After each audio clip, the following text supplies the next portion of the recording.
اس محفل پاک کا صرف اور صرف اتنا مقصد ہے کہ ہم سب غلامان اہل بیت ہیں۔ ہم اس بزم کو سجا کر اپنی عقیدتوں، اپنی محبتوں اور اپنی ارادتوں کا خراج امام علی مقام سیدنا امام حسین رضی اللہ تعالیٰ عنہ اور شہدائے کرب و بلا کی بارگاہ میں محض اپنا نذرانہ عقیدت پیش کر سکیں۔ اللہ تعالیٰ ہمارے اس نذرانہ عقیدت کو شہدائے کرب و بلا کی عظیم بارگاہوں میں قبولیت کا درجہ نصیب فرمائے۔ ایک مضمون کربلا کے پیغام کے تعلق سے جو میری سمجھ میں آیا، اس پر چند گزارشات مختصر سے وقت میں آپ کی خدمت میں عرض کرنی ہے۔ انسان کو بہت ساری چیزیں بزدل اور کمزور کر دیتی ہیں۔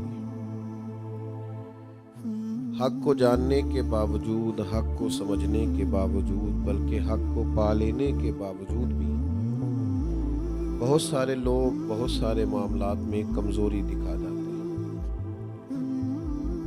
ان میں سے جو چیزیں انسان کو بزدل اور کمزور کرتی ہیں، ان میں اس کا وطن بھی ہوتا ہے، اس کا مال بھی ہوتا ہے، اس کا عہدہ بھی ہوتا ہے، اس کی دولت بھی ہوتی ہے، شہرت بھی ہوتی ہے۔ اس کے ذاتی مفادات بھی اسے بڑی جگہ پہ کمزور کرتے ہیں۔ اس کی اولاد اور اس کے قریبی رشتے بھی بعض اوقات مشن کے رستے میں بزدلی کا باعث بنتے ہیں، الا ماشاءاللہ۔ لیکن جو چیز سب سے زیادہ لوگوں کو کمزور کرتی ہے اور جس کی وجہ سے حد ہو جاتی ہے کہ یہ آخری بات، اس سے زیادہ کیا ہو سکتا ہے، وہ ہوتی ہے انسان کی اپنی جان۔ یعنی کوئی سب سے بڑی کسی کو دھمکی دیتا ہے تو کہتا ہے میں نے تجھے مار ہی دینا ہے، تو مرے گا میرے ہاتھوں سے۔ اور جو لوگ سب سے زیادہ قیمتی متاع بچانے کی کوشش کرتے ہیں، وہ بھی جان ہوتی ہے۔ اور جان اتنی قیمتی چیز ہے کہ دین یہ کہتا ہے کہ اگر آپ کو جان کے لالے پڑ جائیں اور آپ کو اپنی زندگی خطرے میں محسوس ہونے لگے تو دین کے کسی بنیاد کا وقتی طور پر لفظوں سے انکار بھی کرنا پڑے تو کر لو، جان بچا لو۔ شریعت اسلامیہ نے جن چیزوں کو حرام قرار دیا ہے، اگر تمہاری جان پہ بن آئی ہے اور تمہارے پاس اب جان بچانے کا صرف ایک ہی طریقہ ہے کہ تم وہ چیز استعمال کرو جو بظاہر جائز نہیں ہے، حلال نہیں ہے، تو شریعت کہتی ہے چلو اتنی کھا لو جس سے بچ سکتی ہے، چونکہ جان بڑی قیمتی چیز ہے۔ جان کو شریعت نے بڑا درجہ دیا، لیکن یہ کہ اگر یہ جان حق کے رستے میں رکاوٹ بننے لگے اور انسان اپنی جان کی فکر اس حد تک کرنے لگے کہ حق کے رستے میں آنے لگے، تو پھر اس کا مطلب یہ ہے کہ اس کی ذات کا بت اس قدر زیادہ اس کے سامنے آ گیا ہے کہ اب یہ احقاق حق سے بھی اس کو مانے ہونے لگا ہے۔ تو پھر حکم شریعت یہ ہے کہ تمہیں نہ اپنی جان سے بڑھ کر اللہ اور اس کے رسول سے پیار کرنا۔ ایک مثال ہے ہمارے سامنے کتب احادیث میں، سیدنا فاروق اعظم رضی اللہ تعالیٰ عنہ کھرے سچے نکھرے اور پاکیزہ باطن رکھنے والے لوگ تھے۔ انہوں نے آ کے عرض کی، یا رسول اللہ صلی اللہ علیہ وسلم، میں نے گھر بیٹھ کے تجزیہ کیا ہے اور میں نے غور و غوض کیا ہے، مجھے آپ ہر چیز سے زیادہ پیارے ہیں، لیکن مجھے محسوس ہوتا ہے مجھے اپنی جان آپ سے بھی زیادہ پیاری۔ تو اللہ کے حبیب علیہ السلام نے ذرا بھی توقف نہیں کیا، فوراً فرمایا عمر ابھی ایمان مکمل نہیں ہوا۔ جان بڑی قیمتی چیز ہے، پر یہ ایمان کے رستے میں نہیں آنی چاہیے۔ اس کے لیے شریعت نے بڑی گنجائشیں، بڑی اجازتیں دی ہیں، پر یہ نہیں ہو سکتا کہ جان مدینے والے محبوب سے زیادہ پیاری ہو۔ یہ جب جان کی باری آئے اور ایمان کی باری آئے تو پھر جان جاتی ہے تو اعظم بلا سے اپنی وہ ہستی ہی کیوں نہ ہو، جو چیز اس کی راہ میں حائل ہو پھونک دو، جلا ڈالو، بھلے اپنی جان ہو۔ تو میرے عزیز، لیکن اگر خدا نہ خواستہ اس کے برعکس انسان ہو جائے، اسے جان زیادہ پیاری ہو جائے، تو پھر یاد رکھیے گا کہ لوگ موت سے خوف کھانے لگتے ہیں، موت سے ڈرنے لگتے ہیں۔ ہم نے بہت سارے لوگ زندگی میں دیکھے ہیں جو خائف ہیں، مر جانے سے ڈرتے ہیں۔ حالانکہ اگر کبوتر آنکھیں بند بھی کر لے تو بلی جاتی تو نہیں، تو لے جاتی ہے۔ تو آپ جتنا مرضی بھی خوف کھائیں گے، موت ٹلے گی، وہ تو آئے گی۔ لوگ ڈرتے ہیں، چلے مانیے گا نہ، ماننا چاہیے بھی نہیں، مانتے بھی نہیں لوگ، لیکن بڑے سارے لوگ موت سے، یعنی ڈاکٹر نے کہہ دیا کہ لگتا ہے کوئی مسئلہ ہے، ابھی رپورٹ نہیں آئی، تو 3 راتیں پہلے ہی نیند نہیں آئی۔ یہ موت کا خوف ہے۔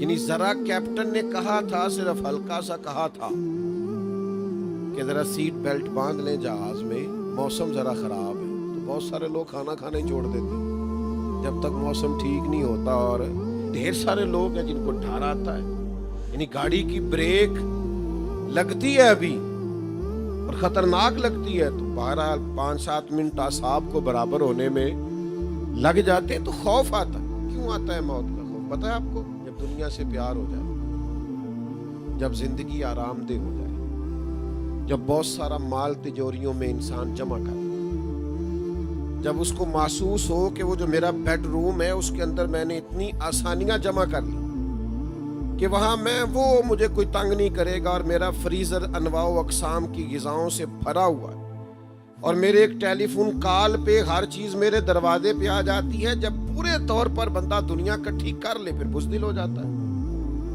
ڈرنے لگتا ہے، خوف آتا ہے، مرنے کو جی نہیں چاہتا، دل دنیا سے لگ گیا۔ دعوے بھی لوگ کریں گے، بہت سارے لوگ آپ کو ملیں گے جو کہیں گے کہ اللہ کا فضل ہے، انشاءاللہ نسبت بڑا کام آئے گی قیامت میں۔ بہت سارے لوگ ہم نے بھی زندگی میں دیکھے ہیں جنہوں نے جنت کی بکنگ بھی کرا رکھی، اللہ ماشاءاللہ، کیونکہ 2-4 نعت خواں ان کے بھی واقف ہیں، 5-7 محفلیں وہ بھی کراتے ہیں، تو بکنگ تو ہے ان کے لیے بھی۔ وہ تو کہتے ہیں کہ مولوی تو پتہ نہیں کیوں اتنی مشکل پیدا کرتے ہیں جنت میں جانے کے لیے، حالانکہ ہمیں کل نعت خواں بتا کے گیا ہے کہ تیری نسبت ٹھیک ہے، تو ڈائریکٹ جائے گا، اور پکی خبر دے کے گیا ہے۔ آپ نے بکنگ کرا رکھی ہے، معاذ اللہ، اللہ ماشاءاللہ، تو پھر موت سے کیوں ڈرتے ہیں؟ جب آپ کا خیال ہے کہ جنت آپ کی ہے، تو پھر دنیا کی جو فانی قسم کی نعمتیں ہیں اس میں کیوں الجھے ہوئے ہیں؟ پھر اس جنت کی طرف لپکیں۔ جب آپ کا خیال ہے کہ آپ کی نسبت بڑی تگڑی ہے، مضبوط ہے، اور آپ کے علاوہ کوئی جائے گا ہی نہیں، تو پھر تو آپ کو فٹافٹ جنت کی طرف رخ کرنا چاہیے۔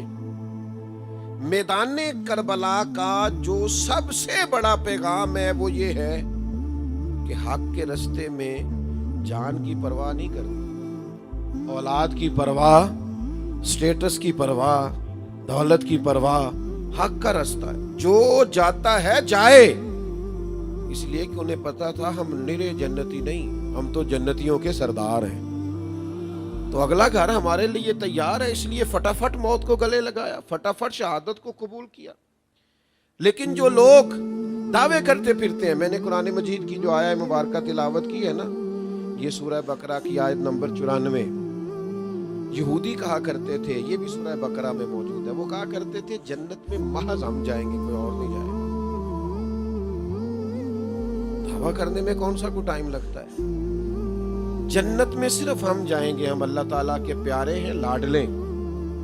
اللہ تعالیٰ نے نا ان یہودیوں کو ایک بات کہی جو سورہ بقرہ میں موجود ہے، فرمایا محبوب یہ کہتے ہیں نا جنت میں ہم جائیں گے، تو قل ان کانت لکم الدار الآخرۃ عند اللہ خالصۃ من دون الناس، آپ ان سے فرمائیں کہ اگر آخرت کا گھر اللہ کے نزدیک خالص تمہارے لیے ہے، باقی سب لوگوں کو چھوڑ کر تمہارا خیال ہے کہ ہم ہی جائیں گے، خالص ہمارے لیے ہے، اور یہ وہ کہا کرتے تھے، تو فرمایا صرف ایک بات آپ ان سے کریں، فتمنوا الموت، ان سے کہو موت کی تمنا کرو، موت کی، بھئی جنت میں مر کے جانا ہے نا، تو پھر ان سے کہو فتمنوا الموت ان کنتم صادقین، اگر سچے ہو تو موت کی تمنا کرو، پھر کرو دعا کہ یا اللہ چونکہ جنت ہماری ہے اور کوئی اور جائے گا ہی نہیں، خالصۃ من دون الناس، سب لوگوں کو چھوڑ کر خالص ہم جنتی ہیں، یہ یہودیوں کا دعویٰ تھا۔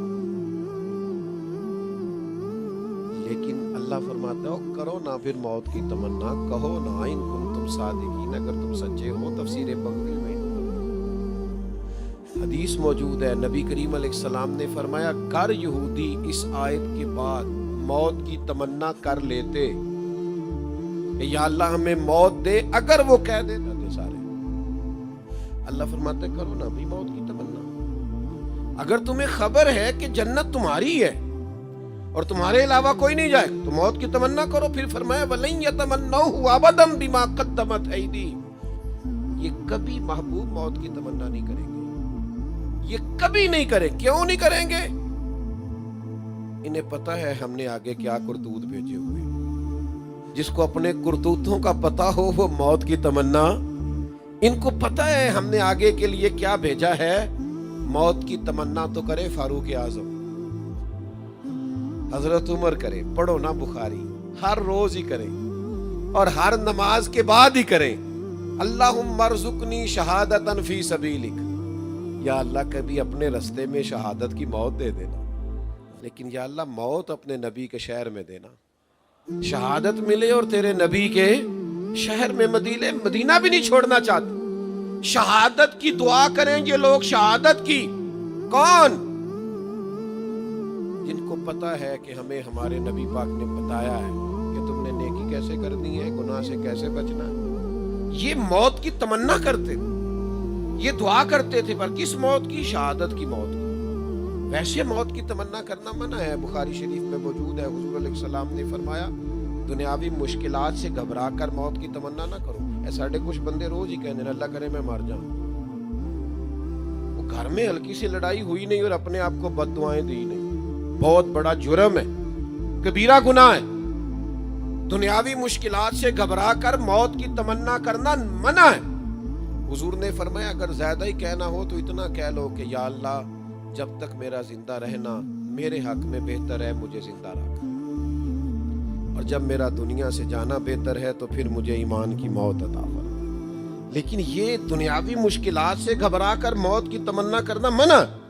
صحابہ شہادت کی آرزو کرتے اور طلب کرتے، یہ بدر سے لے کر کربلا تک یہ سارا نصاب شہادت ہے، یہ سارا عنوان شہادت ہے، یہ ساری زندگی دعائے شہادت، یہ صبح اور شامیں صرف منزل شہادت کی طرف بڑھنے کے لیے۔ ان لوگوں کو تو ہمارا آخرت ہے، تو شہادت ملے گی تو آخرت میں جا کے وہ بڑا گھر پائیں گے۔ یاد رکھنا یہ جو چاروں جانب موت کا خوف ہمیں ستاتا ہے، اسی بنیاد پر تو باطل ہمیں ڈراتا ہے۔ یہ جو بار بار ہم خوف کھاتے ہیں، ڈر جاتے ہیں، سہم جاتے ہیں، اور بہت سارے لوگوں کے ہاتھ پیر پھولنے لگتے ہیں موت کے نام سے، تو میرے بھائی یاد رکھنا یہ جو لوگ میدانوں میں نکل آتے تھے نا، انہیں تو مستی چڑھی ہوئی ہوتی تھی شہادت کی۔ ایک خط ہے، امام طبرانی نے ایک خط نقل کیا ہے، حضرت خالد بن ولید رضی اللہ تعالیٰ عنہ نے جب ایرانیوں کے خلاف جہاد کا اعلان کیا نا، اس وقت جب ایران کو فتح کیا تھا اور اسلام ایران میں پہنچا تھا، تو جناب خالد بن ولید رضی اللہ تعالیٰ عنہ نے نا ایک خط لکھا تھا اہل ایران کو۔ وہ خط بڑا انوکھا ہے، بڑا حسین ہے، بڑا خوبصورت ہے۔ اجمی لوگ، ایرانی لوگ، بلکہ اسلام سے پہلے تو سارے لوگ ہی شراب پیتے تھے، تو کچھ دیر کے لیے شراب کی مستی چڑھتی تھی، نشہ چڑھتا تھا۔ تو حضرت خالد بن ولید رضی اللہ تعالیٰ عنہ ایرانیوں کو مخاطب کر کے کہنے لگے یہ ہمیں اتنی مستی ہے، اتنا نشہ ہے شہادت کا کہ جتنا نشہ تمہیں شراب کا نہیں ہوتا، ہمیں اس سے بڑھ کر بھی شہادت کا نشہ ہے۔ یہ حضرت خالد بن ولید رضی اللہ تعالیٰ عنہ نے، امام طبرانی اس روایت کو لائے۔ اگر آپ کبھی اس نقطے کو سمجھ جائیں اور جناب خالد بن ولید رضی اللہ تعالیٰ عنہ کی اس بات کو آپ سمجھ جائیں، یعنی کچھ نشے ہوتے ہیں وقتی طور پہ چڑھتے ہیں اتر جاتے ہیں۔ کہا تمہیں شراب کا نشہ ہے، لیکن وہ تھوڑی دیر کے لیے مستی تمہیں چڑھتی ہے پھر اتر جاتی ہے۔ ہمیں شہادت کا نشہ چڑھا ہوا ہے، اور جن کو شہادت کا نشہ ٹر جائے نا، وہ پھر اسی طرح کرتے ہیں کہ جب وہ کسی میدان میں جاتے ہیں تو کشتیاں جلا کے جاتے ہیں. وہ جب ارادے کرتے ہیں تو پھر رزلٹ کیا نکلے گا اس کی پرواہ نہیں کرتے. نتائج سے بے خوف ہو کر میدانوں میں اترتے. تو تر شروع ہو کے گالی ہزار دے, یہ وہ نشہ ہی نہیں جسے کوئی ترشی اتار دے. یہ ایسا نشہ چڑھ گیا ہے کہ آپ جتنی مرضی ترش چیز لے کے آئیں یہ اترے گا. اور یہ بڑا ذوق والا نشہ ہوتا تھا کہ لوگ دعائیں مانگتے, اپنے اندر تڑپ پیدا کرتے تھے, شوق پیدا ہوتا تھا. اور اتنا شوق پیدا, یہ نشہ کتنی دیر تک چڑھتا ہے اور کہاں تک جاتا ہے, یہ بھی ذرا ترمذی کی حدیث سماعت فرمائیے. نبی کریم صلی اللہ تعالی علیہ وآلہ وسلم نے حضرت جابر ابن عبداللہ کو بلایا جب ان کے والد حضرت عبداللہ ابن عمر شہید ہو گئے نا احد میں. تو حضرت جابر ابن عبداللہ سے سرکار دو عالم صلی اللہ علیہ وسلم کلام کرنے لگے. تو حضرت جابر ابن عبداللہ تھوڑے غمزدہ ہو گئے. عرض کی حضور والد شہید ہو گئے ہیں, بہنوں کا بوجھ ہے, قرض چڑھے ہوئے. تو اللہ کے بات کا رخ ایک اور عظیم بات کی طرف پھیرا. حضور فرمانے لگے تمہیں بتاؤں تمہارے والد کو شان کیا ملی, اس شہید کو اللہ نے مرتبہ کیا دیا. یا رسول اللہ بتائیے. اللہ کے حبیب فرمانے لگے جو بھی شہید ہوا ہے رب نے اس پر پردے ڈال کے کلام کیا ہے. جب تیرے والد شہید ہوئے ہیں تو اللہ نے بے پردہ کلام فرمایا ہے. حضرت جابر ابن عبداللہ بڑے سیانے تھے. یہ صحابہ جو تھے یہ حضور کے مزاج کو جانتے تھے. جب یہ کہا نا کہ بغیر پردوں کے کلام کیا تو فوراً ان کی طبیعت میں اور طلب پیدا ہوئی, آنکھیں اور کھل گئیں, ذوق اور بیدار ہو گیا. یعنی اب وہ پوچھ رہے تھے حضور اگر آپ کو یہ پتہ ہے نا کلام کیا ہے, یہ بھی پتہ ہے کیا کلام کیا ہے, پھر وہ دو چار باتیں بھی اگر ہو جائیں نا تو کمال ہو جائے. تو حضور فرمانے لگے جابر جب تمہارے والد رب کے حضور پیش ہوئے تو اللہ کریم نے بے پردہ کلام فرمایا اور فرمایا عبداللہ مانگیے کچھ. اللہ کرے آپ کو سمجھ آئے. یعنی خدا خود میر مجلس بود, اللہ نے فرمایا مانگیے کچھ, مالک کریم نے. تو یہ شہادت کا نشہ اتنا تگڑا ہوتا ہے کہ حضرت عبداللہ ابن عمر عرض کرنے لگے, حضور فرماتے ہیں وہ رب کی بارگاہ میں عرض کرنے لگے مالک عرض یہ ہے کہ اگر ایک دفعہ پھر دنیا میں بھیجے نا اور پھر تیرے نبی کی قیادت میں جہاد ہونا, میرا ذرا دوبارہ شہید ہونے کو دل کرتا ہے. یعنی یہ وہ نشہ ہے, وہ کوئی اور ہے جو پانی ملا کے پیتے ہیں. یہاں تو قلم لگی ہم بوتل ہلا کے پیتے ہیں. کہا وہ یہ تو معاملہ ہی کچھ تھوڑا انوکھا ہے, یہ اتنا نرالا نشہ ہے. لوگ کہتے ہیں جناب علی اکبر بھی چلے گئے تھے کربلا میں, جناب قاسم بن حسن 17-18 سال کی عمر میں چلے گئے تھے. میں نے کہا تم نے وہ ذائقہ چکھا ہی نہیں نا شہادت والا, تم نے وہ چکھا نہیں, تمہیں کیا پتا ہو. لوگ کہتے ہیں اتنے جنازے اٹھا کے بھی امام حسین دلیر تھے. میں نے کہا تمہیں اس ذائقے کا پتا نہیں, اے پوچھونا نو جنہ پیتی آ پھر ہونا تے کی بیتی آ جناد وچکارے توڑ دیتی جئی نیتی جئی نہ نیتی آ. یہ تو اس سے پوچھ جو اس کا آشنا ہے, جسے پتا ہے کہ یہ اصل کیف ہوتا کیا ہے شہادت والا, یہ درد کیا ہے, یہ ذوق کیا ہے. تم اس رستے کے مسافری نہیں ہو, دور کھڑے ہو کے سوال پہ سوال کیے جا رہے ہو کہ انسان کے اعصاب کیسے برداشت کرتے, تمہیں پتہ نہیں. یہ ایک باقاعدہ لطف ہے, یہ ایک باقاعدہ سرور ہے, یہ شہادت ایک لذت ہے, یہ ایک کیف ہے. کبھی آپ نے دیکھا گھروں میں قرآن اندازی ہوتی ہو باپ بیٹے کی, اکثر نہیں ہوتی. کس بات پہ ہوتی؟ اور اگر کسی گھر میں باپ اور بیٹا قرآن ڈالیں اور ڈالیں اس بات پہ کہ پہلے میں نے شہید ہونا ہے, کوئی کیف تو ہے نا, پیچھے کوئی داستان ہے اس کے, کوئی لذت تو ہے نا میرے بھائی. یہ ایسے ہی تلواریں چمک گئیں, یہ ایسے ہی لوگ دعائیں مانگ, کچھ اس کے پیچھے ایسا کیف تھا. حضرت سعد رضی اللہ تعالیٰ عنہ بیٹے ہیں جناب خزامہ والد ہیں. بدر والے دن باپ کہتا میں نے جانا ہے, بیٹا کہتا میں نے جانا ہے. کہاں؟ نران کا کان سیر کرنے کے لیے. یہ جو آپ نے رکھے ہوئے نا ششمائی چکر, جس میں لڑائیاں ہوتی ہیں گھروں میں نے ادھر جانا ہے، میں نے ادھر جانا ہے. یہ تربیت تھی میرے نبی پاک، یہ ذوق تھا رسول کریم کا دیا ہوا. باپ کہتا میں نے جانا ہے، بیٹا کہتا میں نے جانا ہے، ادھر آؤ میدان کربلا میں. تپتا ہوا بخار امام زین العابدین، بظاہر کھڑے ہوں تو ٹانگیں کپ کپائیں، لیکن اپنے والد امام علی مقام کا بازو تھام کے کہنے لگے ابا جی ابھی تو میری باری ہے جانے کی.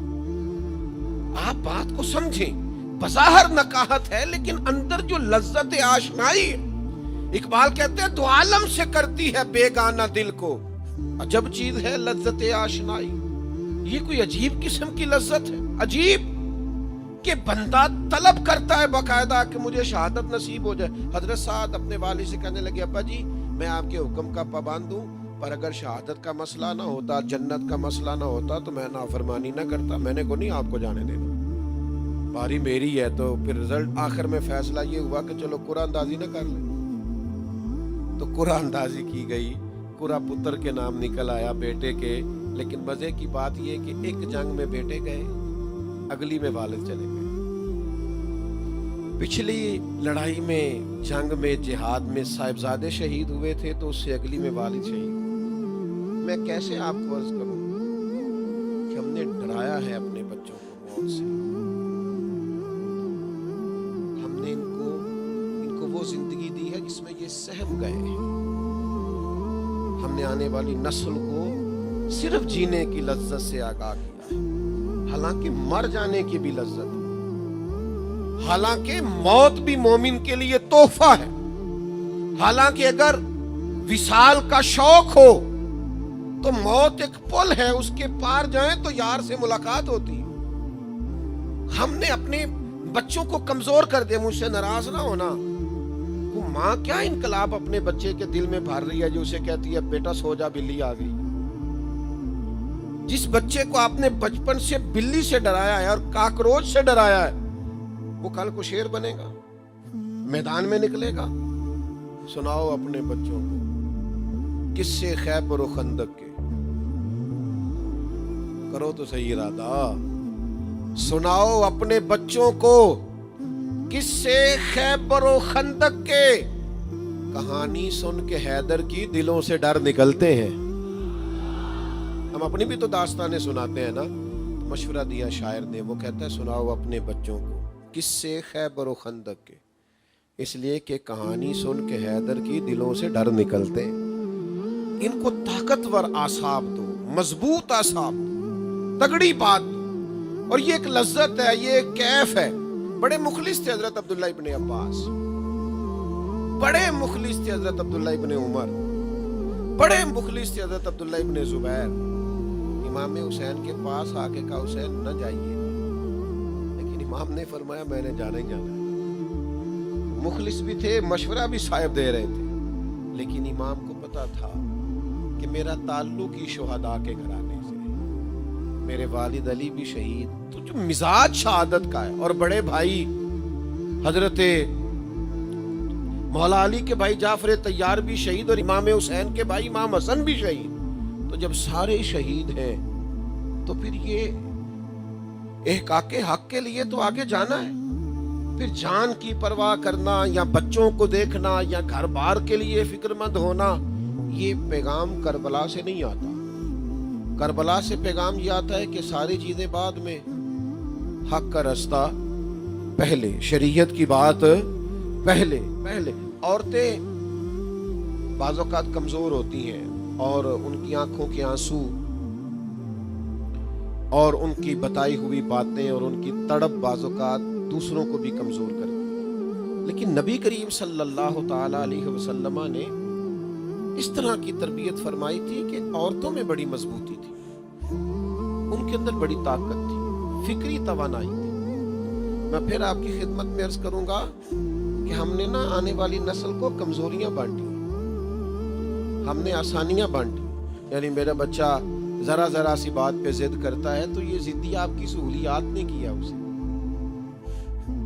آپ ہر چیز لا کے دے دیتے ہیں تو یہ بھی بعض اوقات زیادتی ہوتی. کچھ چیزوں سے منع تو کرو تاکہ اسے پتہ بھی چلے کہ بعض اوقات زندگی میں کچھ نہ بھی ملے تو پھر بھی صبر کرنے کی عادت ہونا چاہیے. ہم نے وہ توانائیاں جو ان کی ذہن کے لیے, ان کے دل کے لیے, ان کی روح کے لیے اور مستقبل میں جو انہوں نے کردار زمانے میں ادا کرنا تھا, اس کے لیے جو توانائیاں ضروری تھی وہ ہم نے ان کو نہیں دی. اور آج میں دیکھتا ہوں بڑے بڑے باصلاحیت لوگ ہیں, کوئی کام نہیں کرتے, کوئی محنت نہیں کرتے, کوئی جدوجہد نہیں کرتے, کچھ آگے نہیں بڑھتے, کاوشیں نہیں کرتے. وہ کہتے ہیں میرے لیے بڑا ہے, میں مطلب اب کہاں نکلوں, بس ٹھیک ہے, سہولیات ہے. یاد رکھنا اس طرح کمزوریاں بٹیں گی. آنے والے وقت کے اندر وہ جو اسلام کی نشت ثانیہ کے لیے ہم نے کوشش کرنی, اور جو عربوں میں غیر مسلم ہیں ان کو دین کے قریب لانا ہے. وہ جو اقبال نے ہمیں کہا تھا وقت فرصت ہے کہاں, کام ابھی باقی ہے, نور توحید کا اتمام ابھی باقی ہے, بڑا لمبا کام کرنا ہے. لیکن اس کے لیے شرط یہ ہے کہ ہم فکری طور پر مضبوط ہوں. دیکھیے حضرت خنسا رضی اللہ تعالیٰ عنہ, یہ 4 بیٹے لے کے قادسیہ میں آئی تھی اور کل بیٹے ہی 4 تھے حضرت عمر فاروق کے دور خلافت میں, اور لا کے اپنے بچوں کو میدان کے باہر کھڑا کر کے کہا تھا کہ بیٹا ایسا نہ ہو کہ تمہاری پشت پر کوئی تیر لگے, جتنے بھی تیر کھانا زخم کھانا وہ سینے پہ کھانا. یہ دلیروں کا کام. حضرت مولا علی شیر خدا رضی اللہ تعالیٰ عنہ جنگی لباس پہنا کرتے تھے تو لباس نہیں پہنتے تھے, تو لوگوں نے کہا حضور سارا زمانہ پہنتا, آپ کیوں نہیں پہنتے؟ فرمانے لگے پشت ہم نے دکھانی نہیں کسی کو, ہم نے تو سینے پہ وار کھانا ہے, تو اس لیے پیچھے. اور حضرت علی کا ایک بڑا معروف فکرہ ہے, اسے یاد کیجئے گا. حضرت مولا علی شیر خدا رضی اللہ تعالیٰ عنہ فرمایا کرتے تھے علی پرواہ کوئی نہیں کرتا, علی موت پہ جا گرے یا موت علی پہ آ گرے, تیار بیٹھے ہر وقت, ہم موت پہ جا گرے یا موت ہم پہ آ گرے, کوئی فکر نہیں, کوئی کسی قسم کی پریشانی نہیں. تو 4 بیٹے لے کے صحابیاں آئیں, چاروں کو کھڑا کر کے کہا پشت پہ تیر نہ کھانا, ڈٹ کے رہنا. اور پھر اللہ کی حضور دعا کرنے لگی یا اللہ میرے بچوں کو حوصلہ دینا. 4 بچے شہید ہو گئے. اللہ کرے آپ کو سمجھ آئے. یہاں لوگ کہتے ہیں فلاں گھر سے 2 جنازے اٹھے تو کوہرام مچ گیا, خوف و اعراض پھیل گیا, فلاں نفسیاتی ہو گیا, جنازے اٹھے. 4 بچے شہید ہو گئے, لیکن ماں کیا دعا کرتی ہے, کہتی مالک میری قربانی بھی قبول فرما, اور جہاں تو میرے شہیدوں کو جگہ عطا کرے نا, ان کے قریب ان کی ماں کو بھی جگہ عطا کر دو. امام علی مقام رضی اللہ تعالیٰ عنہ کے ساتھ جو خواتین گئی ہیں نا میدان میں, ہمارے ہاں تو ایک رواج بن گیا نا, کچھ لوگوں کا مزاج ہے کہ وہ مصائب سنا کے, کیونکہ وہ مصائب ہی سنائیں گے تو کام بنے گا. میں نے بہت پہلے کہا تھا, پھر کہتا ہوں ہم ہائے حسین والے نہیں ہیں, ہم تو واہ حسین والے ہیں. جو جوان بیٹے کی میت پہ نہ رویا وہ حسین, جس نے سب کچھ کھو کے پھر بھی کچھ نہ کھویا وہ حسین. حضرت امام علی مقام رضی اللہ تعالیٰ عنہ کے ساتھ جو خواتین تھیں, ان کی دلیری جناب شہر بانوں کی, حضرت زینب کی, سیدہ سکینہ کی, آپ کبھی پڑھے تاریخ, ان کی جرت, ان کا معیار, اس لیے کہ انہوں نے تو شہادت کا نصاب روز کی بنیادوں پہ پڑھا تھا. بلکہ جب یزید نے اپنے دربار میں کچھ کہنا چاہا تو جناب زینب رضی اللہ تعالیٰ عنہ پردے کے پیچھے سے اٹھ کھڑی ہوئی اور اس لہجے میں گفتگو کی کہ وہاں ایک نابینا صحابی بیٹھے تھے, وہ ساتھ والے کا گھٹنا ہلا کے مولا علی تو نہیں آ گئے دربار میں, جبریل امی رس گھول رہے ہوں جیسے, اور کانوں میں اثر گھول رہے ہوں جیسے, دربار دمشق میں وہ زینب کا خطاب گویا منبر پہ علی بول رہے ہوں جیسے. تو میرے عزیز یہ اپنے اندر خاص توانائی لائیں.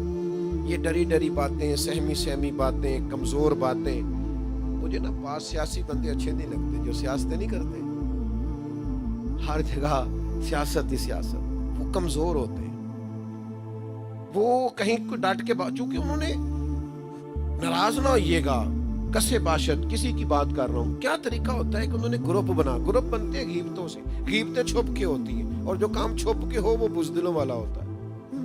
آپ ڈٹ کے رہیں, کسی کے ساتھ ہوں تو تب بھی ڈٹ کے, مخالف ہوں تو تب بھی ڈٹ کے, یعنی شکست کھائے کسی سے تو پانی پانی ہو, دعا کرو کہ دشمن بھی خاندانی ہو. وہ بندہ مطلب جو کرے, پیار کرے تو تب بھی ڈٹ کے, اور اختلاف کرے تو تب بھی ڈٹ کے. یہ کمزوریاں جو ہمارے معاشرے میں پائی جاتی ہیں نا، اس لیے اس معنی میں غیر سیاسی ہو جائیں. یہ رویہ درست نہیں ہے کہ جہاں بھی گئے کوئی نہ کوئی گروپ بھی نیا قائم کیا. اس سے بھی خرابی ہوتی. آپ جو کریں تھوڑا ڈٹ کے کریں، تھوڑا مضبوط ہو کے کریں، تھوڑا آپ کے اندر ویژن ہو، آگے بڑھنے کا جذبہ ہو. امام علی مقام رضی اللہ تعالیٰ عنہ کی شہادت کے بعد حضرت عبداللہ ابن زبیر رضی اللہ تعالیٰ عنہ یزیدی فوج کے خلاف اٹھ کھڑے ہوئے تھے. آپ کی والدہ حضرت صدیق اکبر رضی اللہ تعالیٰ عنہ کی بیٹی حضرت اسماء بنت ابی بکر جو غار ثور میں حضور کو کھانا پہنچایا کرتی، وہ نابینا ہو گئی تھی. عمر بھی بہت زیادہ تھی، 100 سال کے قریب عمر تھی.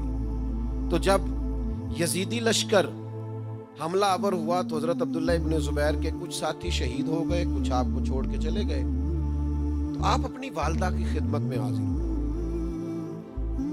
جا کر کے عرض کیا کہ اماں جی کچھ میرے دوست چھوڑ گئے ہیں اور کچھ جو ہیں وہ شہید کر دیے گئے ہیں، تو میرے لیے کیا حکم ہے؟ تو والدہ نے ایک ہی جملہ کہا. میں نے کہا خواتین کے بارے میں لوگوں کا خیال ہوتا ہے یہ کمزور کر دیں، ان کے آنسو کمزور کر دیتے ہیں، پاؤں کی زنجیر بن جاتے ہیں.